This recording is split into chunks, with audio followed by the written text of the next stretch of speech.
Good morning, Newstart. Good morning. Happy Sunday. We are excited to be here today. It's actually a beautiful day. Yes. The week started this. Yes. It got a little bit of snow and stuff. What was up with that snow? Yeah, welcome that to Ohio weather. Right? And hopefully you guys had a wonderful week. I know many of you are working from home. Some of you have that opportunity to go into the office, and you've had these great schedules with coworkers and whatever your office is doing, so you have that time to get out of the house. So we hope you had a great week. It was a fabulous Easter. It was an amazing service. It was an amazing weekend. Unparalleled to anything we've ever experienced. Very but, true. But I loved it. We had the whole band here worshiping with us. It was awesome. Leading us in worship. That was amazing. Our live stream communion and service was just great. And it really was so wonderful. Between Facebook and Zoom, we were able to celebrate communion together. That's right. On Easter Sunday. We had our Good Friday service that many of you joined in on. Yeah. It really was a fabulous weekend. It was a very inspirational weekend. It was great seeing your faces, even though still we're not person to person, face to face. Right. But just being able to see each other worship, take communion was awesome. It was great. And on Sunday afternoon, after service, I actually went out for a walk in my neighborhood. Awesome. And I saw families kind of in pockets and corners of their street and cul-de-sacs, and they had their own personal egg hunts with their kids. That's amazing. It was great, and it was wonderful. I got to zoom in on with my family, and my nephew in California had an Easter egg hunt. He scored like 50 egg hunts because he was the only kid at their house.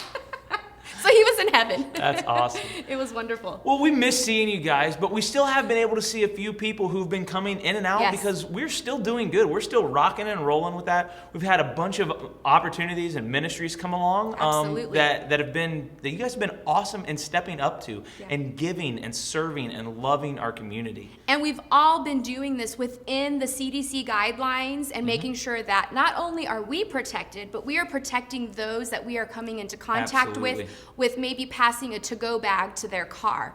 So, for example, many of you may not know, this past Wednesday, our community meal team, led by Michelle Kate, she had, I want to say, about 8 to 10 volunteers that came in with their awesome masks. All these masks are getting a little bit more creative, and it's super fun to see these. Their gloves, and they had sanitizer around, but they were able to still serve all of these households in the Delaware County. They had to-go bags for them as cars lined up in our parking lot. And it was super cool because I got to see them start lining up as I was kind of heading out. And they were able to pass on meals. And then they also had household item bags. Okay, very good. So they were serving, they were still greeting families and people from our area, and Newstart is still doing good in Delaware County. That's right. And one opportunity that has come up just in the last few days through the Common Ground Free Store, we are doing something kind of cool over the next several weeks, and really through this whole COVID-19 season,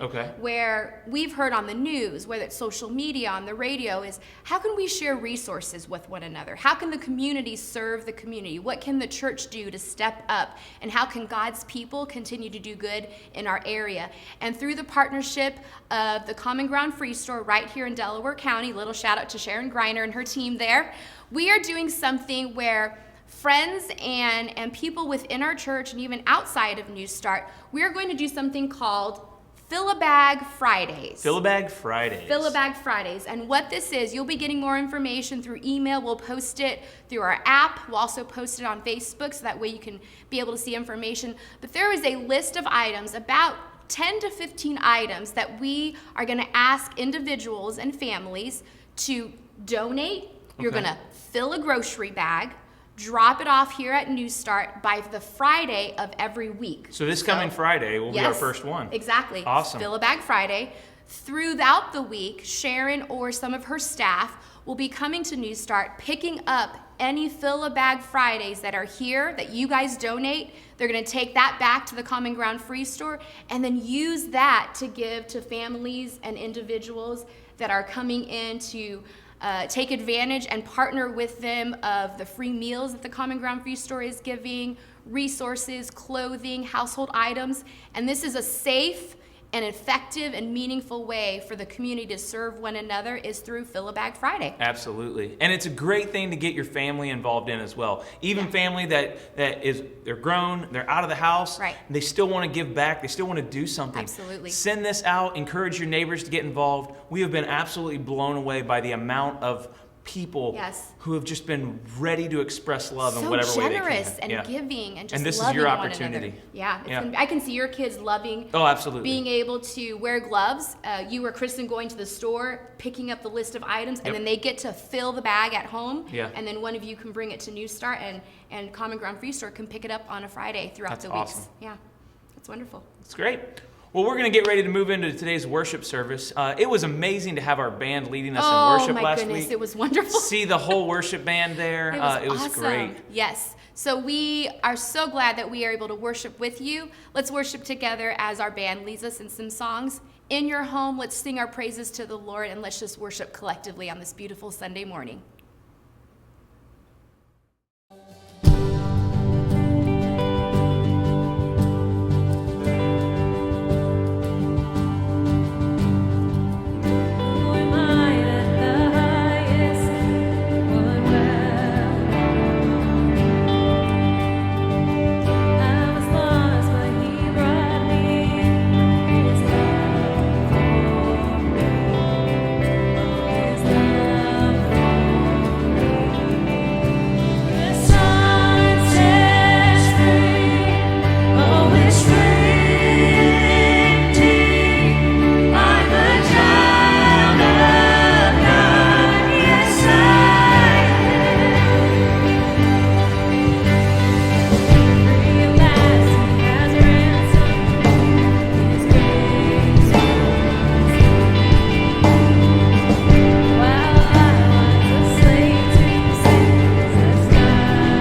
On the Upper East Side of Manhattan, there was a tiny 450 square foot studio apartment with a green door.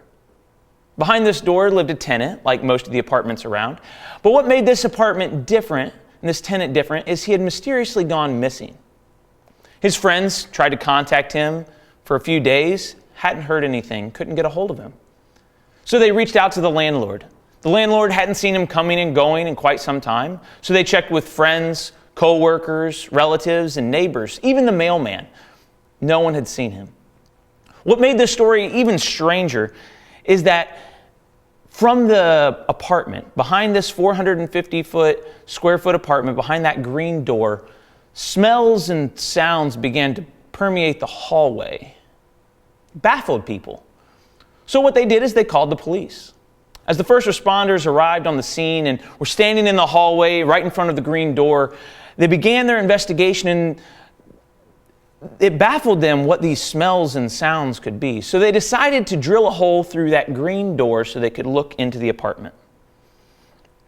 The officer who looked in through that hole in the green door records that what he saw changed everything. Hi, my name's Nate, and today we are kicking off our very first part of our new series, Tiny Monsters. Terrible deeds come from tiny seeds. We all have monsters living inside of us. These are thoughts, hurts, desires, impulses that we think we can keep hidden because they seem small and insignificant. But it's our nature to try to hide them from everybody else.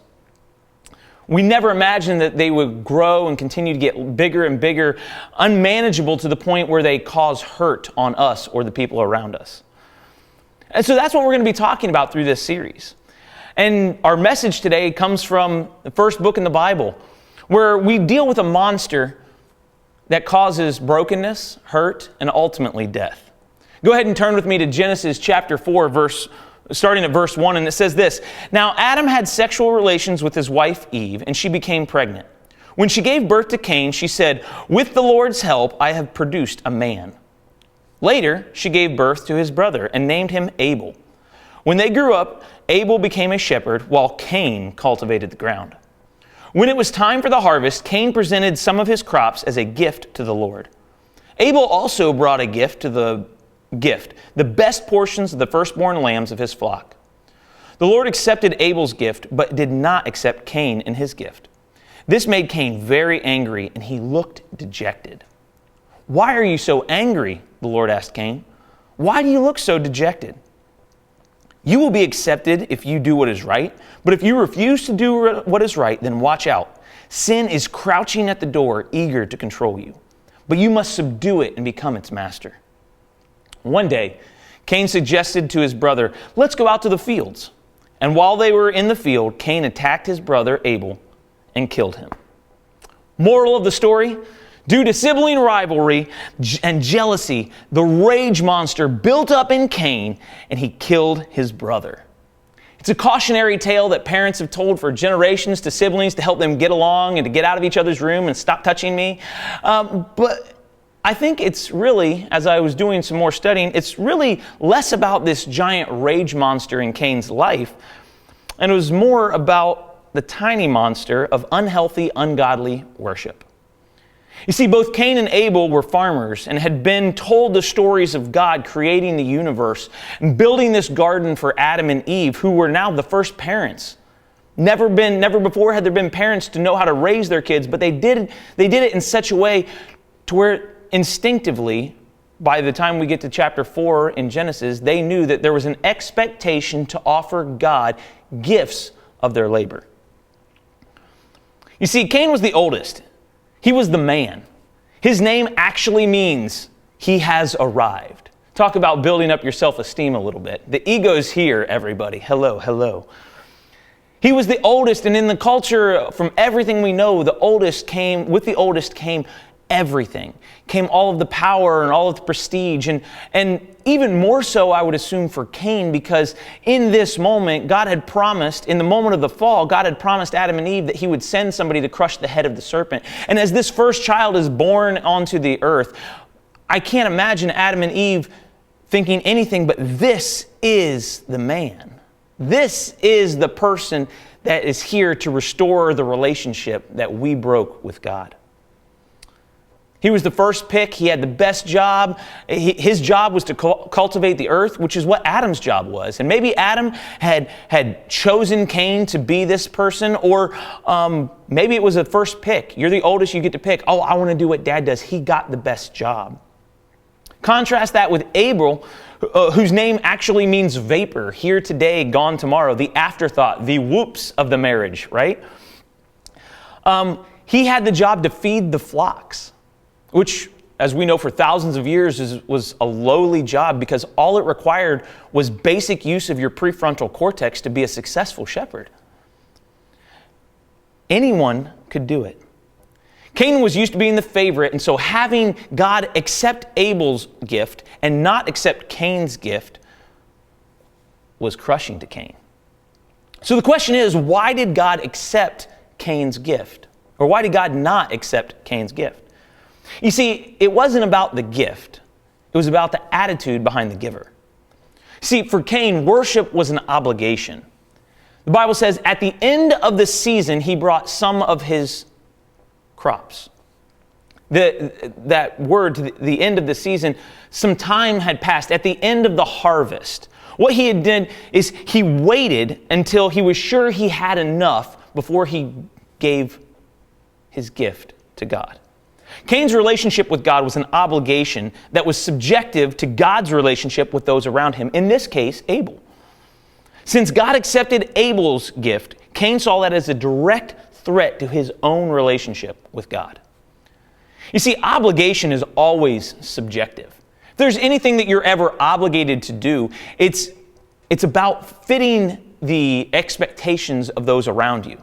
Think of things that you're obligated to do. You're obligated to go to a family gathering, so you're going to make an appearance so you were there.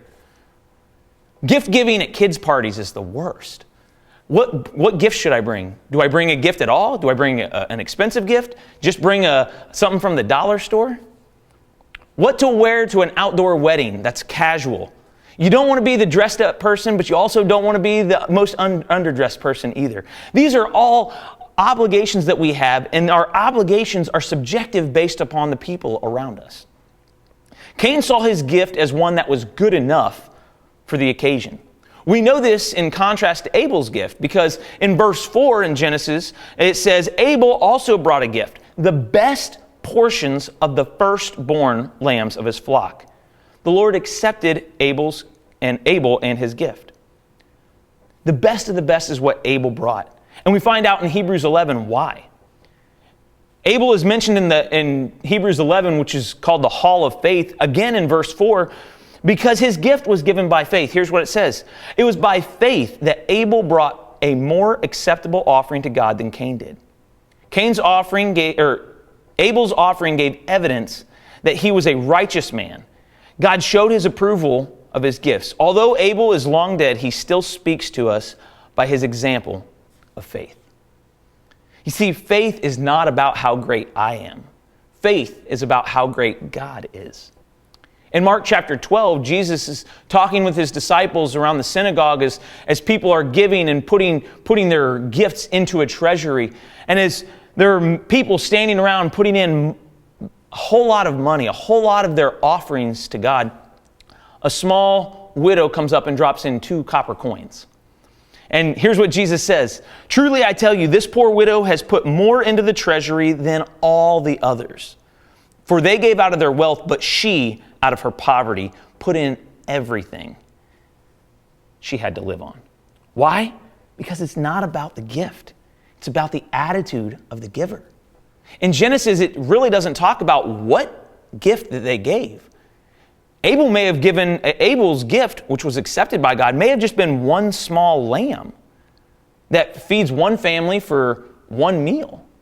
Cain might have brought enough to feed an entire army. But the difference is Abel gave of the first pick of the litter. The first lambs that were born, he chose the biggest, the strongest, the best lamb and said, that one's God's. No one else is touching it. But what happens if we don't have enough lambs? What happens if they all die? What are we going to do? It doesn't matter. That one's God's. That one's God's. I have faith that God is going to provide. But Cain, at the end of the season, his gift required no faith. It takes no faith to divvy out everything that you're going to do throughout the time for the harvest and then say, okay, well, we've got enough for me, and we've got enough for mom and dad, got enough to pay the Netflix subscription. Yeah, we're good here. We're good. We've got everything.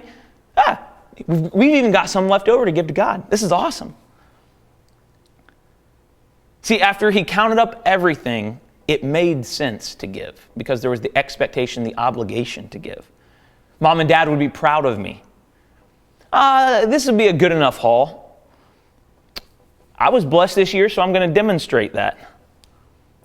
Let's be honest, it was fruits and veggies. He was cultivating the earth. They were all going to go bad if he didn't eat them, so let's just go ahead and give them to God anyways. Or he knew it was more than what Abel was going to give. What he didn't realize is that God blesses faith. Cain saw this favor God showed Abel and became jealous, and he wanted it. Look in verse chapter 6. Because this is the interesting part. God wanted to bless him the exact same way he blessed Abel. Verse 6 says this, "Why are you angry?" the Lord asked Cain. "Why do you look so dejected? You will be accepted too if you just do what is right. But if you refuse to do what is right, then watch out. Sin is crouching at your door, eager to consume you. But you must control it." God is seeking Cain. God is inviting Cain into a relationship, trying to be objectively measured.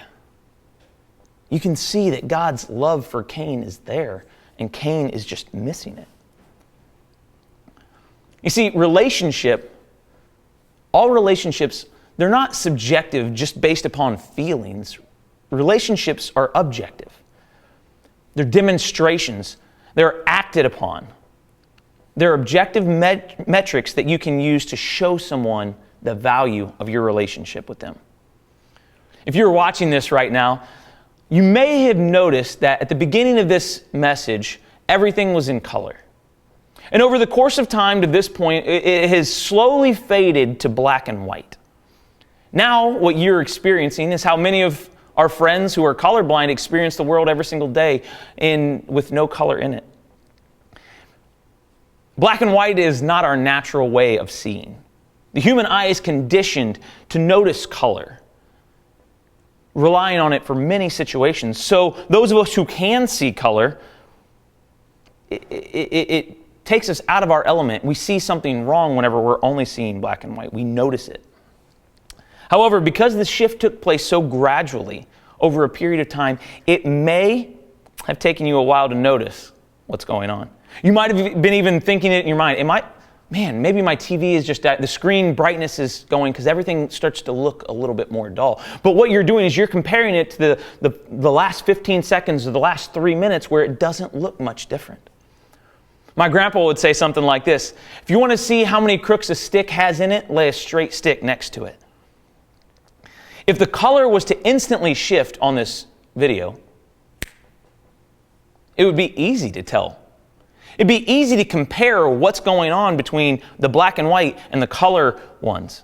See, the same thing happens with monsters in our life. They can be difficult to detect because they're small. They've never caused us a problem. We've always had control over them. We've never lost control. We've never had them destroy things. There's never been an issue.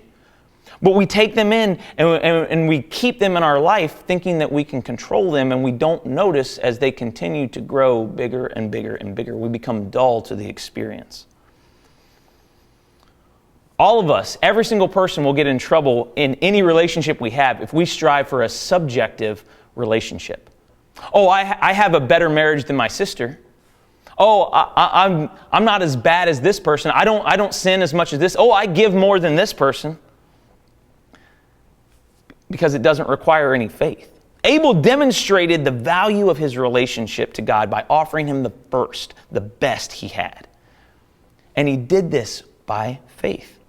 He didn't need anyone else to tell him if it was good enough. He didn't need anybody else around to know if his gift met the expectations, because it was the best he could do.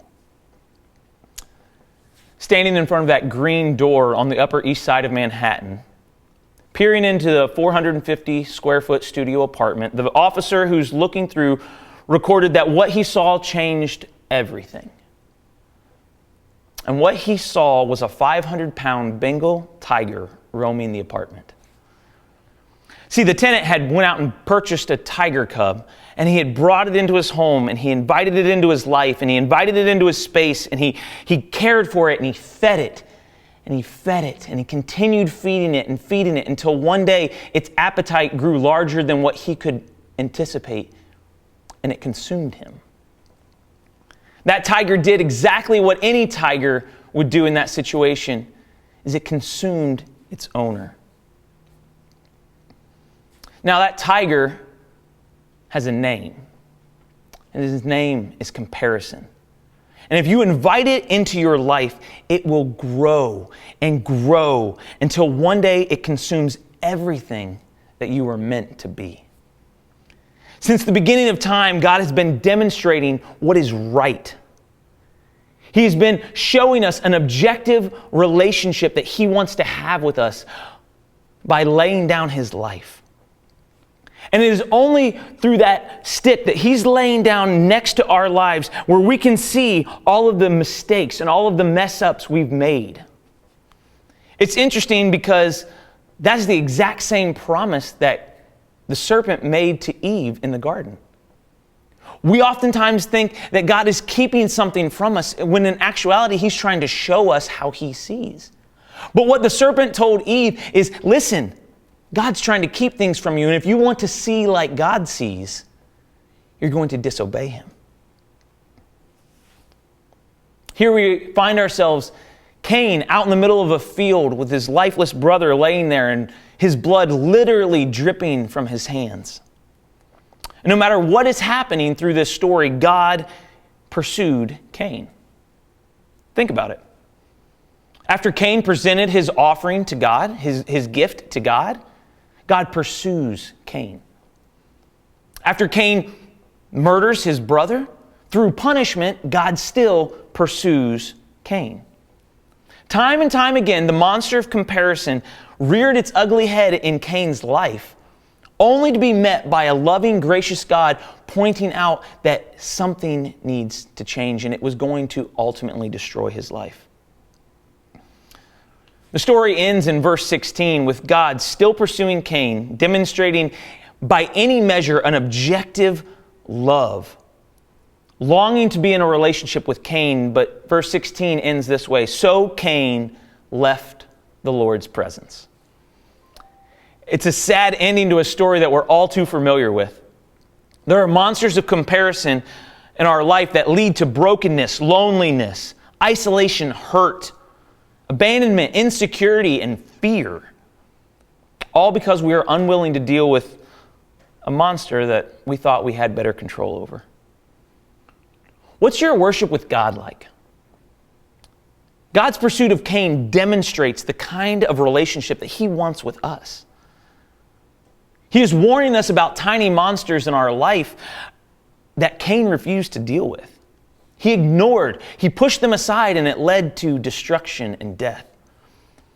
But the monster of comparison is crouching like a 500-pound Bengal tiger in our lives. This story has a sad ending, but our story doesn't have to. That's not where our story ends, because while we were still sinners, God demonstrated His love for us in His death on the cross. Taking our punishment, taking our shame, providing us freedom from the monsters that we have in our life.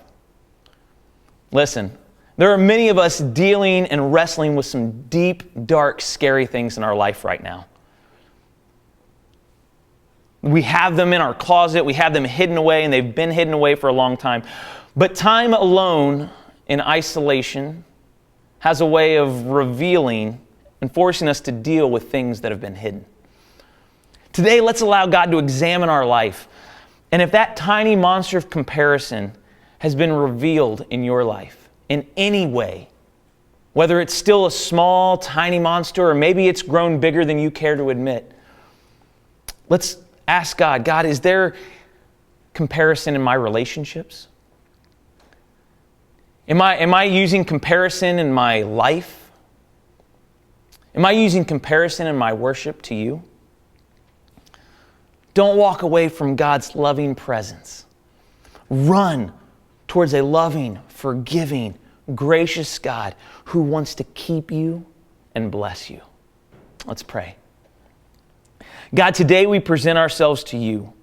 We uncover the secret places and motives in our lives before you to examine. Make clear to us areas that we have fallen victim to comparison in our life, dear God. Perhaps it's in our relationship with others, or in our worship to you, or maybe it's even within our own self-worth that we've been subjective, causing brokenness and separation. In these moments, God, we come to you asking for repentance and help, understanding that we need you. We are nothing without you. Help us to demonstrate our dependence on you by exercising our faith in your power. Today, let us not leave your presence broken, but help us to find shelter, rest, and freedom in the Maker and Creator of all things good. Help us not compare our lives to one another by chasing after you with a reckless abandon and fully depending on you, offering you nothing but faith and obedience because you are worthy of nothing less. Amen.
Thank you, Nate, for that wonderful message this morning.